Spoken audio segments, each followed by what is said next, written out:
अध्याय 12। घास के मैदान में बहुत पहले से ही झाड़ियां नहीं थीं। सब कुछ हरा होने लगा था, हालांकि झाड़ियों और पेड़ों पर युवा पत्तियां अभी भी छोटी थीं। सुबह की कोमल रोशनी में झिलमिलाते हुए वे एक मुस्कुराती हुई ताजगी दिखाते थे और ऐसे लग रहे थे जैसे अभी अभी जागे हुए छोटे बच्चे हों। बाम्बी एक हेज़ल झाड़ी के सामने खड़ा था और अपने नए मुकुट को लकड़ी पर मार रहा था। ये बहुत मज़ेदार था और यह ज़रूरी भी था, क्योंकि उसके सिर की शोभा अभी भी मखमल और फर में लिपटी हुई थी। उन्हें उतरना ही था, ये स्वाभाविक था, और कोई भी व्यक्ति जो साफ सफाई का ध्यान रखता हो, वह बस उनके खुद ही गिर जाने का इंतज़ार नहीं करेगा। बाम्बी ने अपने मुकुट को इस तरह से हिलाया कि मखमल की परत फटकर टुकड़े टुकड़े हो गई और उसके कानों के चारों ओर इसकी लंबी पट्टियां लटकने लगीं। जब वो हेज़ल झाड़ी पर ऊपर नीचे मार रहा था, तो उसे लगा कि उसका मुकुट पहले से ज्यादा सख्त हो गया है। यह एहसास उसके पूरे अस्तित्व में व्याप्त हो गया और उसे गर्व और शक्ति का एक मादक एहसास हुआ। उसने खुद को झाड़ी के खिलाफ जोर से धकेला और यह परत लंबे टुकड़ों में फट गई। नंगी, सफेद लकड़ी दिखाई दे रही थी और अपरिचित खुली हवा में ये जल्दी ही जंग लगे लाल रंग में बदल गई। बाम्बी को इसकी परवाह नहीं थी। उसने देखा कि लकड़ी का पीला मांस उसकी हरकतों के नीचे चमक रहा था और इसने उसे मंत्रमुग्ध कर दिया। यहाँ इस गोल जगह में कई अन्य हेज़ेल झाड़ियाँ और डॉगवुड झाड़ियाँ थीं जो उसके प्रयासों के निशान दिखाती थीं।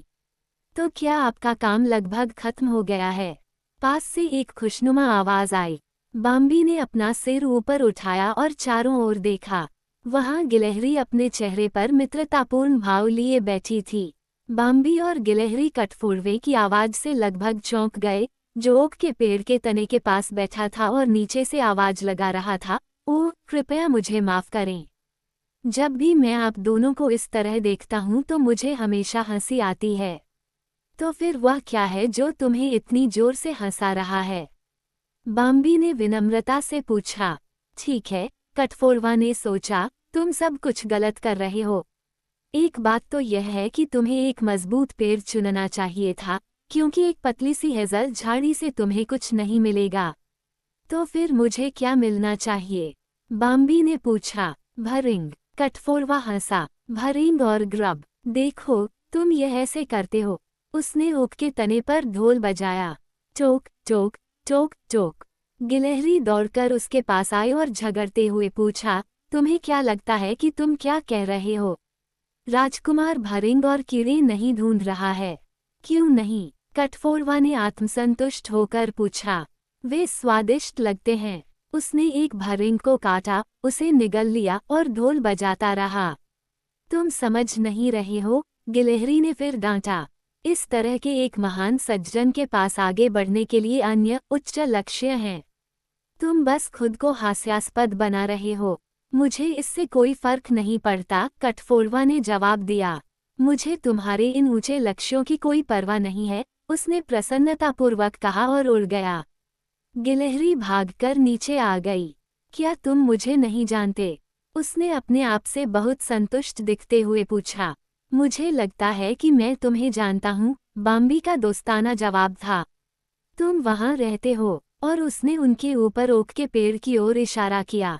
गिलहरी ने मुस्कराते हुए उसकी ओर देखा। तुम मुझे मेरी दादी समझ रहे हो, उसने कहा। मुझे पता था कि तुम मुझे मेरी दादी समझ रहे हो। मेरी दादी बचपन से ही यहीं रहती थी, प्रिंस बाम्बी। वो अक्सर मुझे तुम्हारे बारे में बताया करती थीं। तभी उन्हें पोलकेट ने मार डाला। बहुत समय पहले, वह सर्दियों का मौसम था, क्या तुम्हें याद नहीं है? हाँ, मुझे पता है, बाम्बी ने सिर हिलाया। मैंने इसके बारे में सुना है। ठीक है, और उसके बाद मेरे पिता यहाँ रहने आ गए, गिलहरी ने उससे कहा। वो उठकर बैठ गया, उसकी आंखों में आश्चर्य दिखा, और उसने अपने दोनों पंजे विनम्रता से अपनी सफ़ेद छाती पर रखे। लेकिन तुम शायद मुझे मेरे पिता के साथ भ्रमित कर रहे हो। क्या तुम मेरे पिता को जानते हो? मुझे डर है कि ऐसा नहीं होगा, बाम्बी ने जवाब दिया। मुझे कभी वह आनंद नहीं मिला। मैंने भी यही सोचा था, गिलहरी ने संतोष से कहा।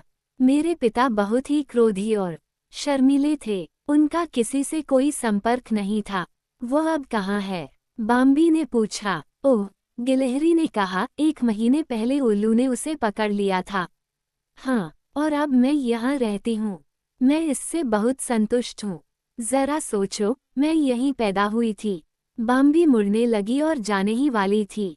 रुको, गिलहरी ने जल्दी से कहा। मैं तुम्हें ये सब बताना नहीं चाहती थी। मैं कुछ बिल्कुल अलग बात कहना चाहती थी। बाम्बी वहीं रुक गया। फिर वह क्या था? उसने धैर्यपूर्वक पूछा। हाँ, वह क्या था? गिलहरी ने इसके बारे में सोचा, फिर अचानक एक और छलांग लगाई, अपनी शानदार झाड़ीदार पूंछ के सहारे सीधा बैठ गई और बाम्बी को देखा। ठीक है, अब मुझे मिल गया है, वह बड़बड़ाता रहा।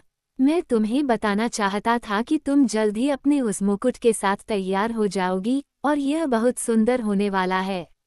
क्या तुम्हें ऐसा लगता है? बाम्बी ने प्रसन्न होकर पूछा। सुंदर, गिलहरी ने घोषणा की और उत्साह में उसने अपने दोनों अगले पंजे अपनी सफेद छाती पर दबा लिए। इतने ऊंचे, इतने राजसी और इतने लंबे, चमकीले बिंदु, आप उन्हें अक्सर ऐसे नहीं पाते। सच में? बाम्बी ने पूछा। वह इतना खुश हुआ कि वह हेजल झाड़ी के पास वापस चला गया और थोड़ी देर तक उसे मारता रहा।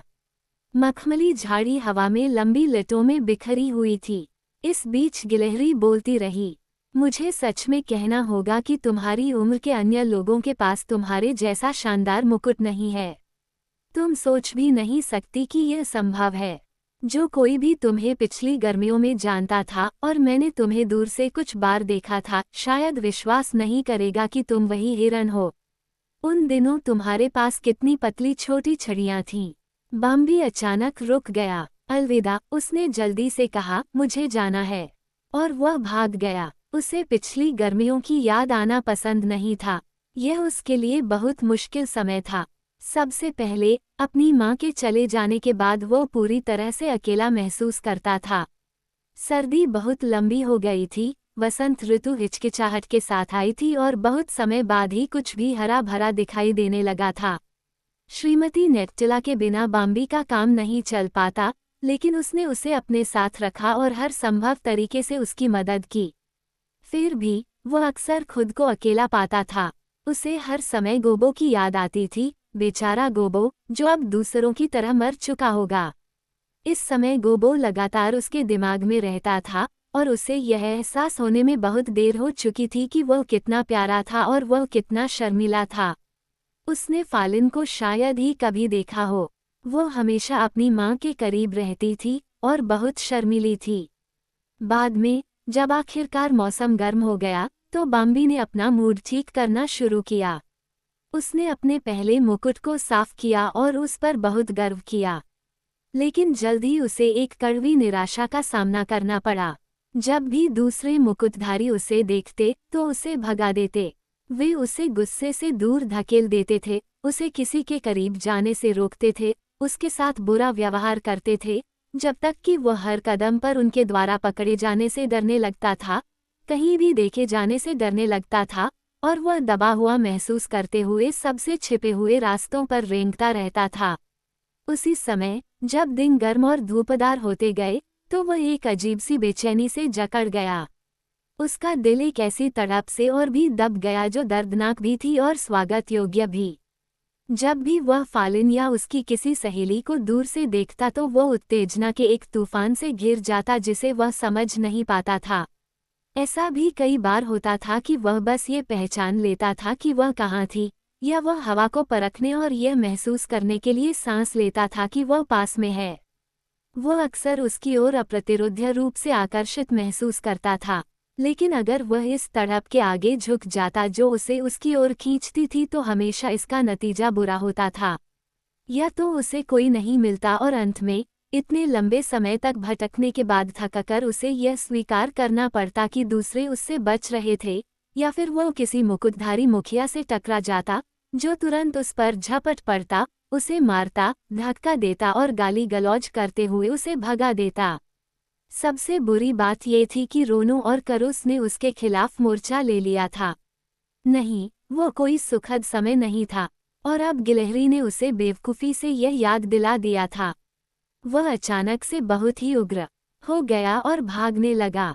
जब वह उनके पास से गुजरा तो टिट और रेंस घबराकर झाड़ियों से बाहर निकल आए और एक दूसरे से आग्रहपूर्वक पूछने लगे, तो फिर वह कौन है?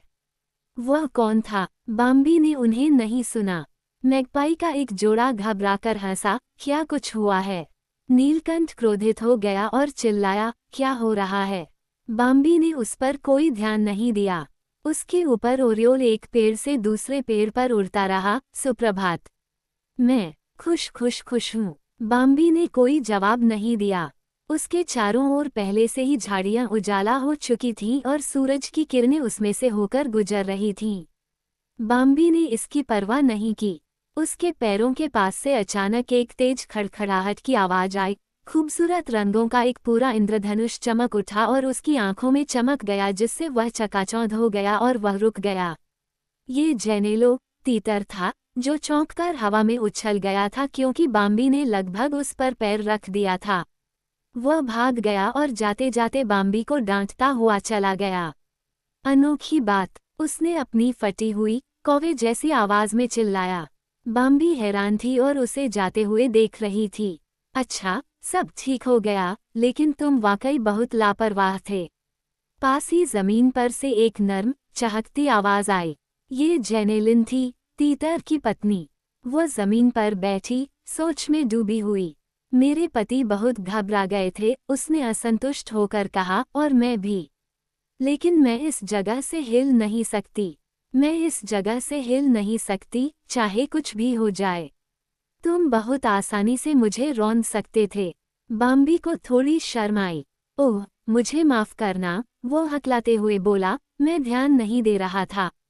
जेनेलिन ने जवाब दिया, ओह प्लीज, शायद यह इतना बुरा नहीं था, लेकिन मेरे पति और मैं, हम इस समय बहुत घबराए हुए हैं। आप समझिए। बाम्बी को कुछ भी समझ में नहीं आया और वह अपने रास्ते पर चला गया।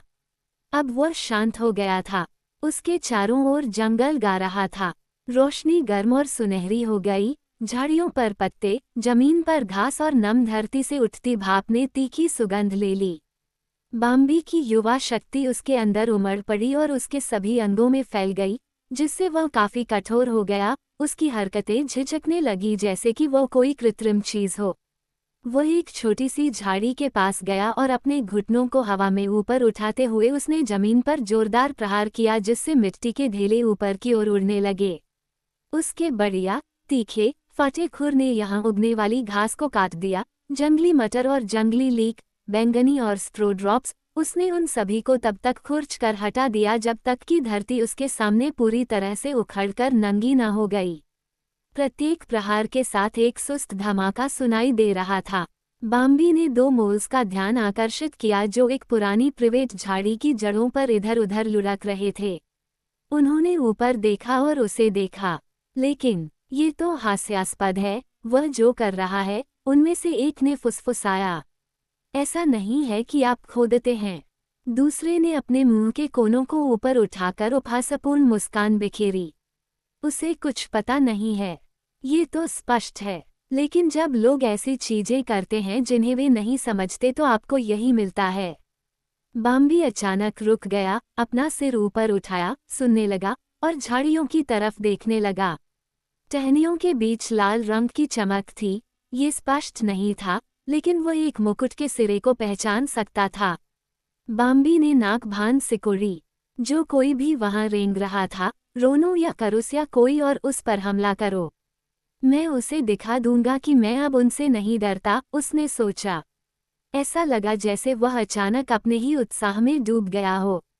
मैं उन्हें दिखा दूंगा कि मैं ही वो व्यक्ति हूँ जिससे उन्हें डरना चाहिए। वो इतनी तेजी से झाड़ियों में भागा कि वे हिलने लगी, शाखाएं चटकने लगी और टूट गईं। अब बाम्बी अपने सामने दूसरे हिरन को देख सकता था।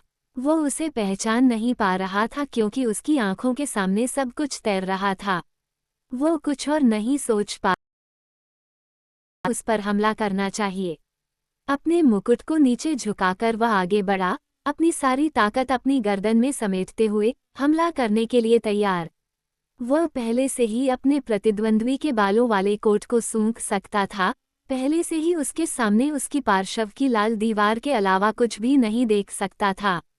फिर दूसरे ने बहुत ही सौम्य हरकत की। बाम्बी ने उससे स्थिर रहने की उम्मीद की थी, लेकिन जब वो उस पर झपटा तो वह इस लाभ से वंचित रह गया और उसके सींग हवा से टकराए।